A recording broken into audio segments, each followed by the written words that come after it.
So that news conference with President Putin and the Belarusian leader just ending, and a significant couple of statements from Vladimir Putin saying that Russia agrees with a Ukraine ceasefire. Lệnh ngừng bắn. Example: the two countries agreed to a ceasefire after months of conflict. But it should lead to an enduring peace. Enduring. Lâu dài, bền vững. Example: she has an enduring love for classical music. And should remove the underlying causes of the crisis. But he did talk about nuances. Nuance. Sắc thái, khác biệt nhỏ. Example: the artist captured the subtle nuances of light and shadow. Let us just listen in to two of the key clips that we saw there with President Putin. He's been meeting the Belarusian leader, both, of course, very, very strongly aligned. But he both took questions on this key question of Ukraine, because Donald Trump's envoy, Steve Witkoff, is in Moscow and is due to be meeting President Putin imminently, we understand. Let's just listen to the first clip that we've got to play you from what Mr. Putin has just been saying.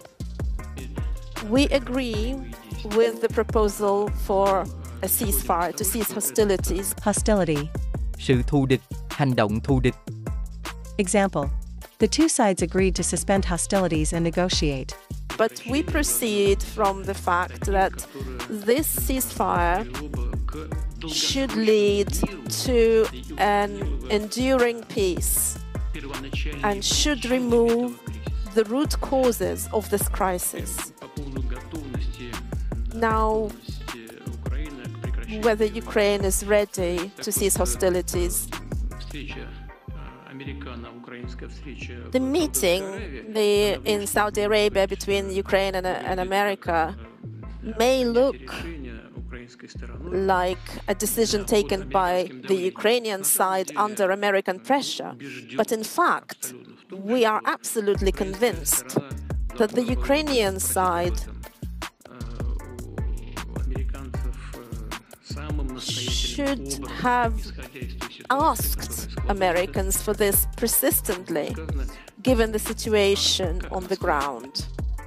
And President Putin actually started those particular remarks by saying he wanted to thank Mr. Trump for giving so much attention to getting a settlement in Ukraine. He also thanked the leaders of China, India, Brazil and South Africa, all dealing with this question and trying to get a ceasefire and stop the human loss. Well, although President Putin agreed to stop the fighting, he said there were many things needed for a ceasefire to go ahead. It would be good for the Ukrainian side to achieve at least a 30-day ceasefire, and we are in favor of it. But there are nuances. What are they? First of all, what are we going to do about this incursion? Incursion.